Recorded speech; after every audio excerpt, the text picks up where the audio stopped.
பௌத்திரம் இது ஒரு சாதாரண வியாதி தான். ஆனால் வந்து நம்மளுடைய அஜாக்கிரதையினாலையும் அறியாமையினாலையும் தான் மோஸ்ட்லி பௌத்திரங்கள் வந்து காம்ப்ளிகேட்டட் ஸ்டேஜுக்கு போகும். அந்த லேட் பண்ணுறதுனாலையும் மிஸ்டயக்னோஸ் ஆகிறதுனாலையும் தான் அதனுடைய ட்ரீட்மெண்ட்ஸ் வந்து நிறைய டைம் ஃபெயிலியர்லையும் போய் முடியும். ஸோ இந்த வீடியோ பதிவில் என்னுடைய எக்ஸ்பீரியன்ஸில் என்னுடைய பேஷண்ட்ஸ் என்னென்னலாம் பொதுவாக தவறுகள் பண்ணிட்டு அப்புறம் ஹாஸ்பிட்டல் வர்றாங்க அப்படிங்கிறத வந்து நான் ஷேர் பண்ணுறேன். ஒரு டாப் 10 மிஸ்டேக்ஸ் மட்டும் நம்ம ஸ்பெசிஃபிக்காக பார்ப்போம். அதனுடைய சயின்டிஃபிக் ரீசன் பிஹைண்ட் ஏன் அதை பண்ணுறாங்க, அதை பண்ணால் என்ன ஆகும், பண்ணலைன்னா என்ன பெனிஃபிட்ஸ் வரும் அப்படிங்கிறதையும் டீட்டெயிலாக பார்ப்போம். ஃபிஸ்டுலா பற்றி நிறைய விஷயங்கள் உங்களுக்கு தெரிஞ்சுக்கணும்னா ஸ்ரீசக்ரா ஹெல்த் கேர் சேனலில் போய் ஃபிஸ்டுலாங்கிற பிளேலிஸ்ட்டில் கம்ப்ளீட்டாக எல்லா வீடியோஸையும் பார்த்து பயனடைங்க. அதில் ஏதாவது சந்தேகங்கள் இருந்தால் கமெண்ட் செக்ஷனில் கேள்விகளாக கேளுங்க. நான் டாக்டர் அக்ஷக், ஸ்ரீசக்ரா மருத்துவமனை அண்ட் சக்தி ஃபர்டிலிட்டி.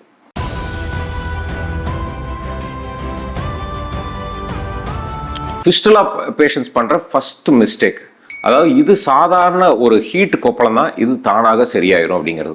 யூஸ்வலாக வந்து ஃபிஸ்டுலாங்கிறதே வந்து ஒரு ஹீட் பாயில் மாதிரி தான் ஆரம்பிக்கும். அந்த ஹீட் பாயில் பெருசாகி உடஞ்சி அது வந்து எடுத்தோடனே அது ஆரக்கான ஸ்டேஜை காட்டி கொடுக்கும். இதுதான் அதனுடைய ஃபர்ஸ்ட் ப்ரெசன்டேஷனே.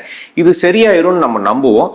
அந்த பாயில் தான் நாளடைவில் கொஞ்சம் கொஞ்சமாக ட்ராக்காக மாறி ஆப்சஸாக மாறி எல்லாமே மாறும். இந்த ஸ்டேஜ்லேயே டாக்டரை பார்த்து அதுக்கு ஒரு நல்ல ஆன்டிபயோட்டிக்ஸ் எடுத்து வூண்டு கேர்லாம் கொடுத்தோம்னா கம்ப்ளீட்டாக அது வந்து க்யூர் ஆகிறதுக்கான வாய்ப்புகள் அந்த ஸ்டேஜ்லேயே இருக்கும். ஸோ ஃபிஸ்டுலா வேற, ஹீட் பாயிலுங்கிறது வேற. அதை நம்ம கன்ஃபியூஸ் பண்ணிக்கூட எந்த ஒரு ஹீட் பாயில் மோஷன் போகிற இடத்துக்கு சுற்றி வந்தாலும் அது கண்டிப்பாக ஃபிஸ்டுலா சஸ்பெஷனை ஏற்படுத்தி டாக்டரை நம்ம அணுகணும்.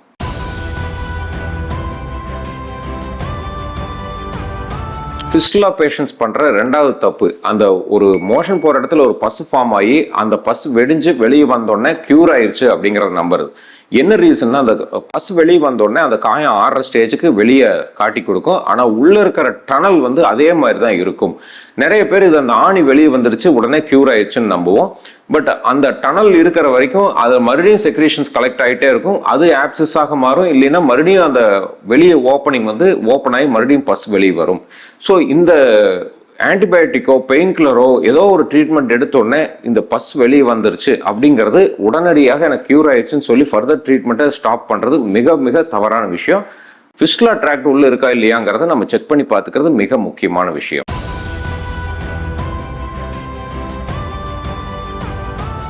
எல்லா மோஷன் போகிற இடத்துல இருக்கிற ப்ராப்ளமே பைல்ஸ்ன்னு நினைக்கிறது தான் ஃபிஸ்டுலா பேஷண்ட் பண்ணுற மூன்றாவது தவறு.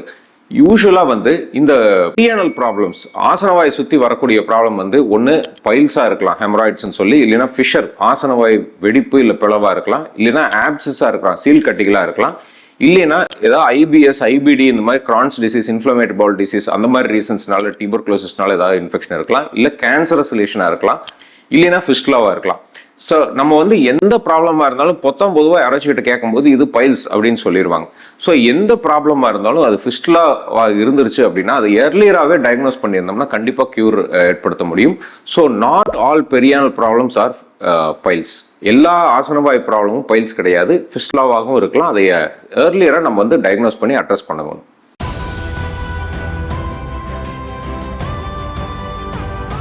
ஃபிஸ்டுலா பேஷண்ட்ஸ் பண்ணுற நான்காவது ப்ராப்ளம் வந்து ஆன்டிபயோட்டிக் அப்யூஸ்.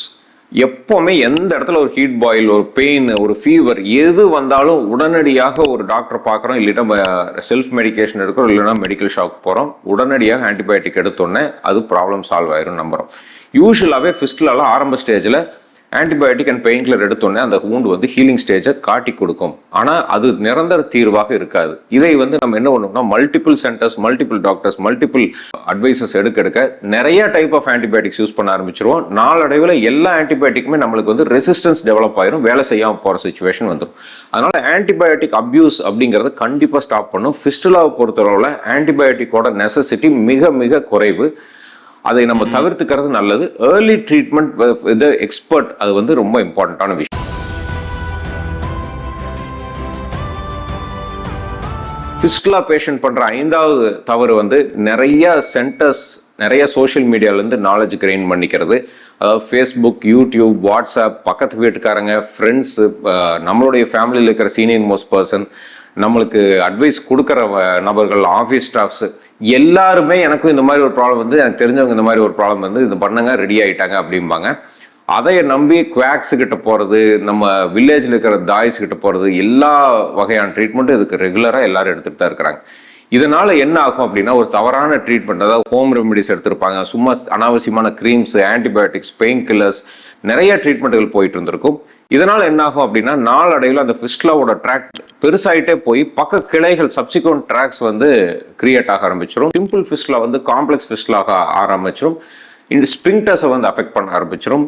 எக்ஸ்ட்ரா இஸ்கில் ஃபோர்ஸால் போய் ஸ்ப்ரெட் ஆக ஆரம்பிச்சிடும். இதெல்லாம் டிலே ஆகும்போது நம்ம அப்புறம் போய் ஒரு ப்ராப்பர் ட்ரீட்மெண்ட் எடுத்துக்கும் போது ஃபெயிலியர் ரேட்ஸும் இன்க்ரீஸ் ஆக ஆரம்பிச்சிடும்.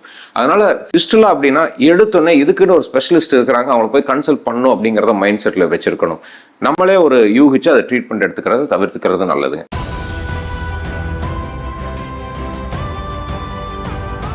ஃபிஸ்டுலா பேஷண்ட்ஸ் பண்ணுற 6வது தவறு ரொம்ப எம்பாரஸ்டாக ஃபீல் பண்ணுறது. நம்மளுக்கு ஏதோ உலகத்திலேயே கொடிய நோய் வந்துருச்சு, இது ரொம்ப ஷேம்ஃபுல்லாக ஃபீல் பண்ணுறோம், ஷையாக ஃபீல் பண்ணுறோம், எங்கே யார்கிட்ட போய் டிஸ்கஸ் பண்ணுறதுன்னு தெரில, இது அப்படியே விட்டா 2 நாளில் சரியாயிருமே, நம்ம கொஞ்சம் தள்ளி போடலாம் அப்படின்னு நினைக்கிறது. இது ஃபியர், ஷேம், ஆன்சைட்டி, இந்த மாதிரி பல்வேறு வார்த்தைகள் இதை வந்து விவரிக்கலாம். இது எல்லாமே நடக்கிறதுனால என்ன ஆகும் அப்படின்னா ட்ரீட்மெண்ட் வந்து டிலே ஆகிறதுனால உள்ளே வந்து இருக்கிற பஸ் ஃபார்மேஷன் அதிகமாகிட்டு போகும், ட்ராக்ஸ் வந்து டெவலப் ஆகிட்டு போகும், நான் ஹீலிங் ஸ்டேஜுக்கு போகும், காம்ப்ளிகேட்டட் ஃபிஸ்டுலாவாக மாறும். எல்லாம் முடிஞ்சு கடைசியில் ஒரு சுச்சுவேஷனில் போய் ஒரு எக்ஸ்பர்ட்டை பார்க்கும்போது சிம்பிளாக செய்யக்கூடிய ஒரு ப்ரொசீஜர் வந்து ரொம்ப காம்ப்ளிகேட்டடாக மாறுறதுக்கான வாய்ப்புகள் இருக்குங்க.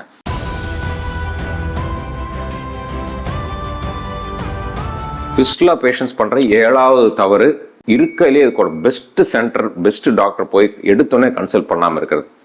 ஏன்னா ஃபிஸ்டுலா அப்படின்னாலே நம்மளுடைய எல்லா தெருக்கள்லையும் பார்க்கலாம், பௌத்திர சிகிச்சைன்னு சொல்லி ஒரு போஸ்ட் ஒட்டி இருப்பாங்க. அந்த மாதிரி வந்து இது ரொம்ப காமனான விஷயம். ப்ராப்பரான எக்ஸ்பர்ட் கேர் இல்லாத ஒரு இடத்துல போய் நம்ம உட்காந்துருவோம், அவங்களுக்கு ரெடி ஆச்சு அதனால சொல்லி நம்பி போனேன், எனக்கு இப்படி ஆயிடுச்சு அப்படின்னு சொல்லி கடைசியில் ஃபீல் பண்ணுவோம். இந்த மாதிரி பல்வேறு தருணங்கள் இருக்கும். பெரும்பாலும் வந்து ஒரு செல்ஃப் மெடிக்கேஷன், ஹோம் ரெமெடிஸ் எடுத்துக்கிறது, ஒரு லோக்கல் நிறைய பெங்காலி டாக்டர்ஸ் மாதிரி இருக்கிற பர்சன்ஸ் வந்து அதுக்கு ட்ரீட் பண்ணிட்டு இருக்கிறாங்க. அதில் நிறைய பேர் வந்து எதுவுமே சயின்டிஃபிக்காக படிக்காமல் ஒரு வில்லேஜ் மெடிசின்ஸை எடுத்து ட்ரீட்மெண்ட் பண்ணிட்டு இருக்கிறவங்க, குவாக்ஸ் இருக்கிறாங்க, நான் ரெக்கக்னைஸ்டு மெடிசின்ஸ் ப்ராக்டிஸ் பண்ணிட்டு இருக்கிறவங்க இருக்கிறாங்க. நிறைய பேர்த்துக்கிட்ட தவறுதலாக போய் இந்த ட்ரீட்மெண்ட்டுக்கு உட்காந்து அவங்க ஏதோ ஒரு ட்ரீட்மெண்ட் கொடுப்பாங்க, கிழிச்சு விடுவாங்க, காயம் இல்லாத இடத்துல போய் அதை கிழிச்சு விட்டு பெருசு பண்ணி விடுவாங்க. இந்த மாதிரி நிறைய ஃபால்ஸ் ட்ரீட்மெண்ட்ஸ் எடுத்துட்டு அதுக்கப்புறம் வந்து ஒரு டாக்டர் பார்க்கும்போது ஒரு பெஸ்ட் டைம் ஆஃப் ட்ரீட்மெண்ட்டை வந்து அந்த டாக்டர் வந்து மிஸ் பண்ணிடுவார். Early the treatment better the ரிசல்ட்ஸுங்கிறது தான் ஃபிஸ்டுலாவோட ரூல்ஸே. அதை மிஸ் பண்ணதுக்கப்புறம் அந்த டாக்டர் ஒரு காம்ப்ளிகேட்டடான ஒரு ஸ்டேஜில் அந்த ட்ரீட்மெண்ட் ஆரம்பிக்கும் போது அவங்களுக்கும் அது டிஃபிகல்ட்டாக தான் இருக்கும். ரிகரன்ஸ் ரேட் கண்டிப்பாக அந்த டைமில் அவருக்கு ப்ராமிஸ் பண்ணுற அளவுக்கு இருக்காதுங்க. அதனால் எப்போவுமே ஃபிஸ்டுலாங்கிறது சின்ன ப்ராப்ளமாக இருந்தாலும் ரொம்ப எக்ஸ்பர்டைஸ்டு கேர் வந்து அதை நமக்கு எப்போவுமே தேவைப்படுங்க.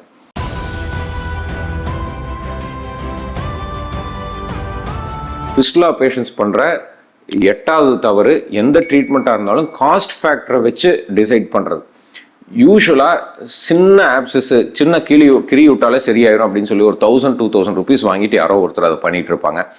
அது வந்து யாரோ ஒருத்தருக்கு அது வந்து அந்த மாதிரி ஒரு டிசீஸ்க்கு அது பண்ணி க்யூர் ஆயிருக்கு, அதை கேள்விப்பட்டு இதுவும் அது க்யூர் ஆயிரும் அப்படின்னு நினைக்கிறது.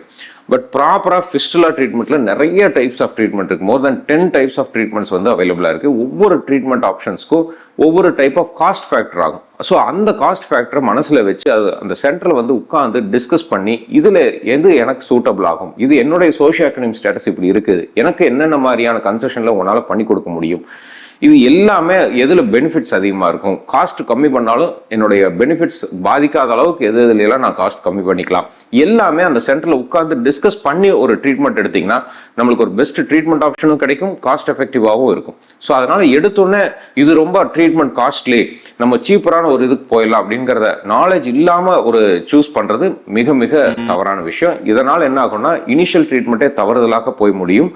அதுக்கப்புறம் ஒரு எக்ஸ்பர்ட் கேர் கிட்ட போகும்போது அந்த ட்ரீட்மெண்ட்டை வந்து மறுபடியும் அவர் ரீடூ பண்ணுறதுக்கு அந்த சர்ஜன் வந்து ரொம்ப சிரமப்படுவாங்க.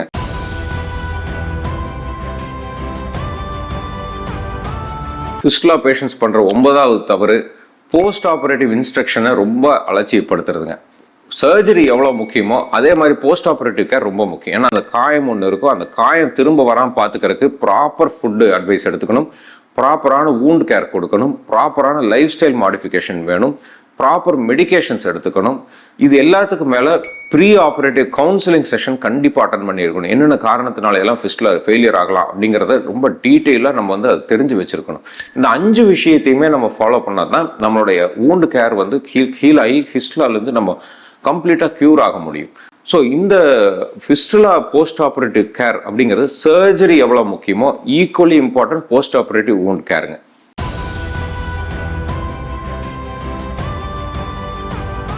ஃபிஸ்டுலா பேஷண்ட் பண்ணுற 10வது மிகப்பெரிய தவறு வந்து இது ஆட்டோமேட்டிக்காக இறைவன் பார்த்துக்குவான், போக போக இது சரியாயிரும் அப்படின்னு நம்பிட்டு எந்த விதமான ட்ரீட்மெண்ட்டுக்கும் எடுத்துக்காமல் இருக்கிறது.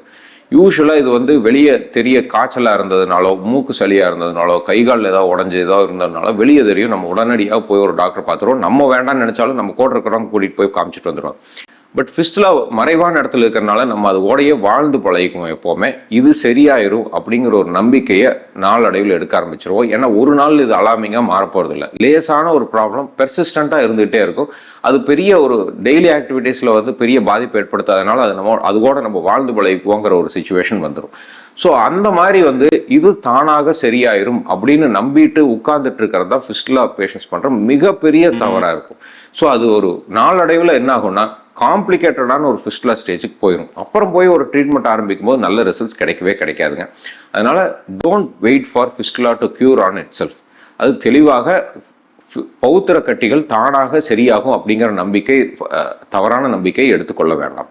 ஆரோக்கியமான வாழ்க்கை வாழ அன்பு வாழ்த்துக்களுடன் டாக்டர் அசோக். நன்றி, வணக்கம்.